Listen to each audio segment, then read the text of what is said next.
Mas maayos ang OOTD ni Ivana na magpaalam to sa mayordoma ng mansyon para mag-day off. Maging si Aling Lydia na tuwa na hindi na revealing ang suot nito. Kailan ang balik mo, Ivana? Tinig na nagpalingon kay Ivana at saka napangiti ng maluwag. Ay, di pa ako nakakaalis, sir. Miss mo na agad? Ani Ivana at saka pilyang initian ng amo. Bahagyang natigilan si Kevin.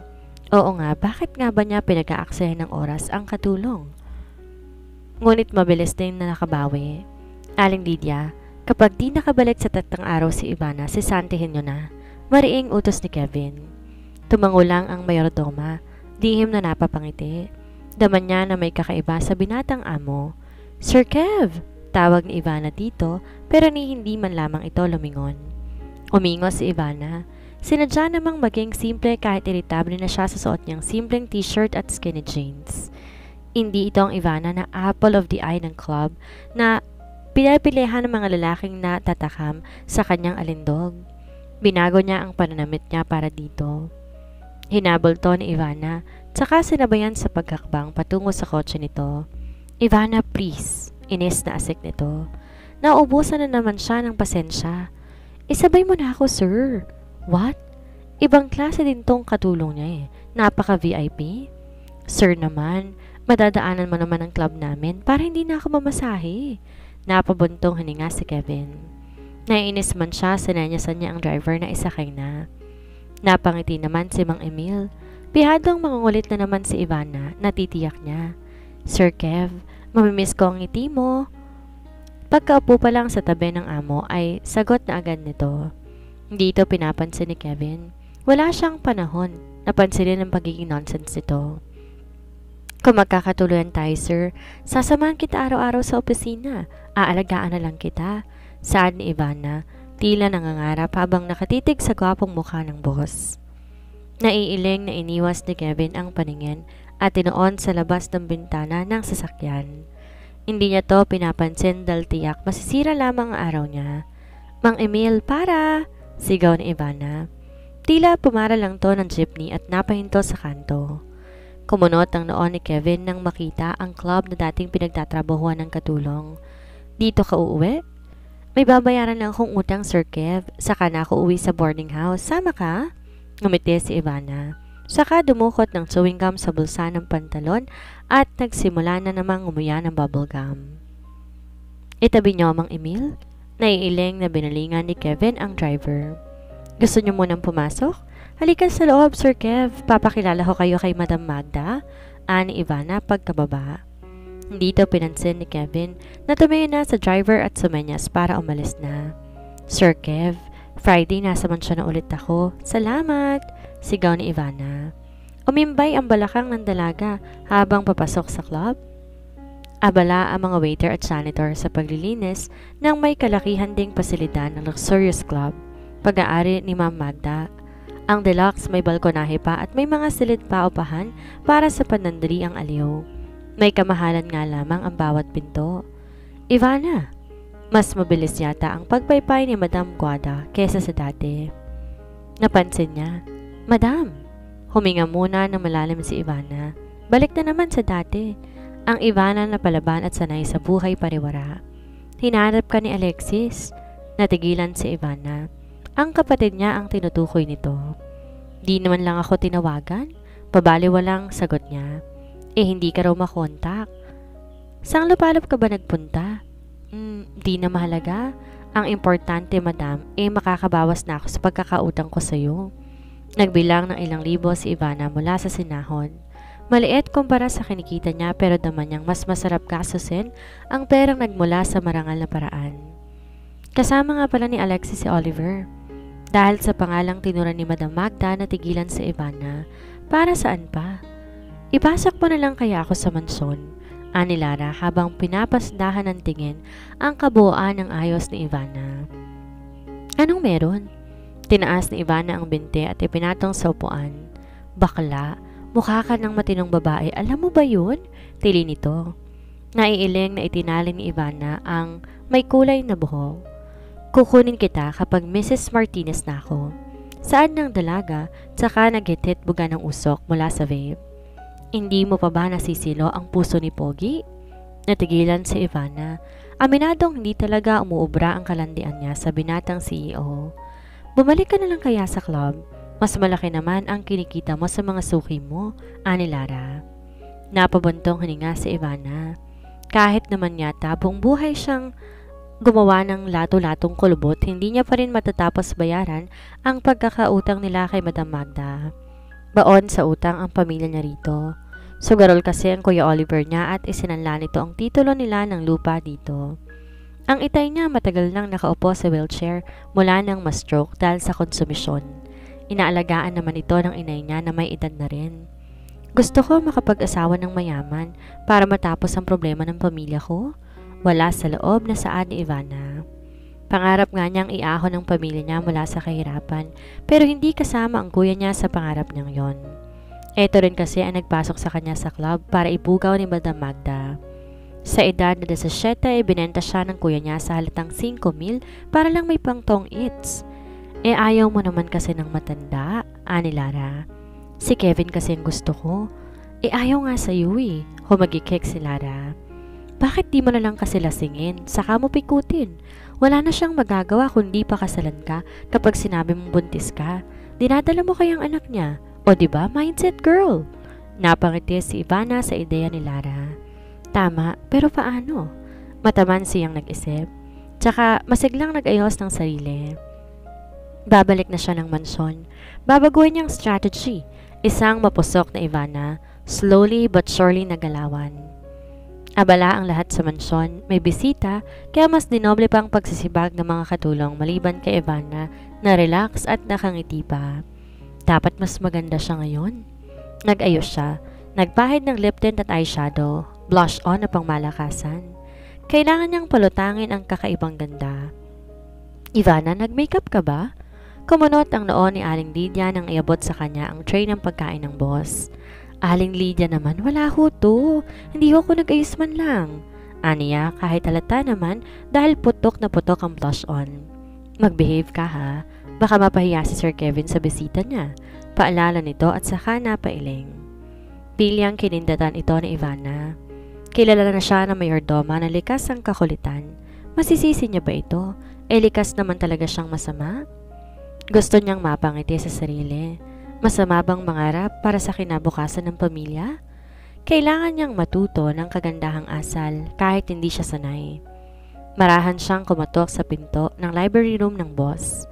Wala siyang narinig na sumagot kaya nagpasya na siyang pihitin ang seradura. Marahan siyang kumatok sa pinto ng library room ng boss. Wala siyang narinig na sumagot kaya nagpasya siyang pihitin na yon. Napaawang ang bibig ni Ivana nang tumambad sa paningin niya ang mga bisitang nasa loob ng silid kasama na ni Kevin. Nasa langit na ba siya? Bakit ang gagandang lalaki naman ng mga ito? Anang isip niya. Parang mga arkanghel sa kagapuhan. Napakunot noo si Kevin. Nakatingin na rin sa kanya maging ang dalawang bisita nito na napapantastikuhan kung bakit may isang tulalang katulong na ilang minuto nang nakatitig lang sa kanila. Ivana, ilapag mo na yan sa table. May diing utos ni Kevin sa dalaga. Ngumiti na matamis si Ivana. Mas gwapo pa rin si Kevin sa kanila. Anang isip niya? Paganda na ng paganda ang mga nagiging katulong mo, Keva, to John Exodus. Mas matangkad to sa kanilang tatlo at nahahawig sa isang sikat na local artist na naging kontrobersyal kamakailan. Alam ba ni Camille? Pilyong biro naman ni Atom. Sa halip patulan ng mga kaibigan, binalingan ni Kevin si Ivana. Nananadya ba talaga ang katulong niya? Daman niya na nagpapakyut na naman ang dalaga. Iwan mo na kami. Mariing utos niya sa katulong. Gusto niyang matawa sa paglalagay nito ng makapal na makeup, ngunit tinayaan niya na lamang kaysa pag-aksayahan niya ng oras dahil tiyak mas pagtatawanan siya ng mga kaibigan. Dito lang ako, sir, ani Ivana nang umiti pa ng matamis. Oo nga naman, dito lang siya. Saban ni Exo, ang mas pilyo sa kanilang tatlong magkakaibigan na tila ay kinainis ni Kevin. Bakit tila tumatalab sa mga kaibigan ang karisma ni Ivana? Naiiling na tinapunan niya na masamang tingin si Ivana. Bumalik ka na sa kusina? May diin at maotorisado niyang utos sa dalaga. Mukhang dama naman ito na ayaw niyang nandun ito. Napangiti ang dalawa niyang kaibigan nang tumalikod na si Ivana at umimbay ang balakang palabas ng silid. Kilala ni Kevin ang mga kaibigan. Mahilig sa hot and sexy, pero bakit tila kasali pati ang gaya ni Ivana? Katulong? Naiiling na inangat niya ang wine glass at inisang lagok ang laman. Nagtataka siya sa sarili, naiinis siya kay Ivana, pero tila mas naiinis siyang isipin na nagugustuhan to ng mga kaibigan. Maganda, sexy. Baka gusto mong ibalato sa akin ang maid mo, Kev. Pilyong biro ni EXO. Kahit ako mapapa-homebody kapag ganyan kahat na maid. Ani Atom na humalakak. Shit! Bulalas niya na napailing sa gitna ng pag-inom ng alak, na lalong nagpaluwang ng ngiti ng dalawa niyang kaibigan. Lalo pa itong napamura nang bumukas ang pinto ng silid at muling pumasok si Ivana na may bitbit na tray ng wine. Nakangiti, nakatingin sa dalawa niyang kaibigan at hindi sa kanya. Ivana, may diin na saan ni Kevin. Umupo na kasi ang dalaga sa upuang nasa harap ng dalawang kaibigan. Komportable na tila katropa lang. No, it's alright. It's alright, Kevs. Mas gusto pa nga namin na mas makilala siya. Sagot ni Exodus na halatang natipuhan agad si Ivana. Nginitian ni Ivana si Kevin. Sir naman, gusto ko syempre makilala mga friends mo. What? Naiiling na humugot ng malalim na hininga si Kevin. Napangiti ang dalawa niyang kaibigan. Nalinis siya sa malalagkit na tingin at sulyap ng mga ito kay Ivana na tila gustong-gusto naman ang katulong niya. Parang gusto niyang hilahin si Ivana palayo at yugyugin na matauhan. Ang landi kasi. Alam mo, Sir Atom, kung hindi mo na itatanong, natigilan si Ivana na mapansing parang bubuga na ng asupre ang amo niya. Sir Kev, nagsiselos ka ba? Prangkang talong ni Ivana. Napahalakak sina Atom at Exodus dahil sa tinura ng dalaga. Napatingin kay Kevin at naaliw sa nakikitang pagkayamot nito sa dalaga. Ivana, please, iwan mo na kami. Huwag kang ambisyosa, pagtataboy ni Kevin. Ngumuso si Ivana at saka umiling. Tila naaliw naman ang mga kaibigan ni Kevin dahil ngayon lang nila nakitang muli na may sumagad ng pasensya ng kanilang kaibigan. Kev, kakaiba ang maid mo. Opinyon ni Atom na natatawa. Oo, isa siyang bipolar. Sa kawalan ng maikomento ay sagot ni Kevin sa kaibigan. Bipolar? Humagalpak ng tawa ang dalawa. Walang naiintindihan si Ivana pero nakangiti din siya. Ang alam niya lamang kasi, si Kevin pa rin ang pinapangarap niya na mapangasawa kahit may ganito kagwapong nilalang sa kanyang harapan. May sayad siya. Walang pakailam sa damdamin ni Ivana na paliwanag ni Kevin. Sir, ang ganda ko namang may sayad. Bulalas ni Ivana. Lalong naaliw ang mga kaibigan ni Kevin sa dalaga. Tawang-tawa sila sa pagiging taklesa nito, funny at jolly. Kev, alam bang maganda ang maid mo? Saan ni Exodus? Napangiwi si Kevin sa katila ng didiring tiningnan si Ivana. Kilala ko ang pagkatao niya. Nagkatinginan lang sina Atom at Exo. Kaswal namang umiti si Ivana. Tanggap niya naman ang pinagmulang lusak at inspirasyon niya yon para mangarap na makapag-asawa ng mayaman. Pinilit niyang ibaliwala ang nararamdamang kirot sa dibdib. Manhid ba siya? Dapat lagi siyang manhid. Pero bakit tila nagiging masakit na ang katotohanan? Napansin ni Kevin ang pananamlay ni Ivana. Nanahimik ang madaldal na dalaga at hindi siya sanay. Nag-isip siya ng iuutos para bumalik na ito ng kusina. Nang makaalis na ang dalaga, saka lamang siya tila nakahinga ng maluwag dahil tila naiiwas na rin niya ito sa malalagkit na titig ng dalawa niyang kaibigan. Hindi, nagkakasakit ang isang Ivana Villamor. Saan na Ivana sa sarili bago tuluyang mawala ng malay. Nahihimatay na lang dahil sa panghihina at mataas na lagnat, pero mas mataas pa rin ang pangarap niya at pride niya. Kahapon pa masama ang pakiramdam niya. Ngunit binabaliwala niya. Natatarantang inalalayan siya ng mga kapwa katulong na may higa sa folding bed na naroon. Inaapoy ng lagnat si Ivana at tapos paus na rin ito dahil sa malalang ubo. Mabilis nilang tinawag si Aling Lydia. Dadalhin natin siya sa ospital. Sa gitna ng pagdedeliryo, tumatanggi ang dalaga. Ayaw niyang magpa-injection at ayaw na ng lasa ng anumang gamot. Ivana, ayaw ni Sir Kevin ng matigas ang ulo. Ani Aling Lydia habang nilalagyan ng bimpo ang noon niya. Balot na balot ng kumot ang dalaga. Si Sir Kevin ang kailangan ko, hindi gamot. Anas ni Ivana sa gitna ng pagdedeliryo. Naiiling na napangiti ang iilang kasambahay. Dilingid sa lahat na pinagpapantasyahan nito ang boss nila. Mamamatay na ambisyosa pa rin? Inirapan to ni Leslie kaya pinandilata naman ni Aling Lydia ang katulong na simula pa lang hindi na gusto ang personalidad ni Ivana. Kumuha ka ng paracetamol sa medicine kit. Kapag hindi pa humupa ang lagnat, dadalhin na natin sa doktor? Utos ni Aling Lydia. Umikot ang eyeball ni Leslie, saka nakangusong sumunod pero nawala ang pagkairita nito nang masalubong si Kevin. Hi sir? Halos mamilipit to sa pagpapakyut. Si Ivana? Tanong nito. Nawala ang ngiti sa labi ni Leslie. Si Ivana talaga? May sakit sir. Sagot niya. Natigilan si Kevin. Kaya para walang sumira ng araw niya maghapon, may sakit pala ang dalaga. Hindi niya maintindihan ang sarili kung ano ang nagtulak sa kanya upang humakbang patungo sa maid's quarter. Nakahiga at nakabalot ng kumot si Ivana. Nanginginig ito at giniginaw. Gaano kataas ang lagnat? Baling niya kay Aling Lydia. Nagulat ang mayordoma sa presensya ng boss. Hindi nagagawi sa maid's quarter si Kevin ngayon lang. 38.7 sir, medyo mataas. Pakisabi sa driver ihanda ang kotse, dadalhin natin sa ospital si Ivana. Utos ni Kevin dito. Unang beses na nag-alala siya sa kasambahay. Mabilis naman tumalima ang mayordoma. Naiiling na pinagmasdan ni Kevin ang dalaga. Otomatikong dinampi niyang likod sa kanang palad ng noon nito. Konting tiis Ivana, dadalhin ka namin sa ospital? Dumilat ang dalaga at kahit pa masama ang pakiramdam, pilit itong umiti. I love you sir, anas nito. Kumunot ang noon ni Kevin.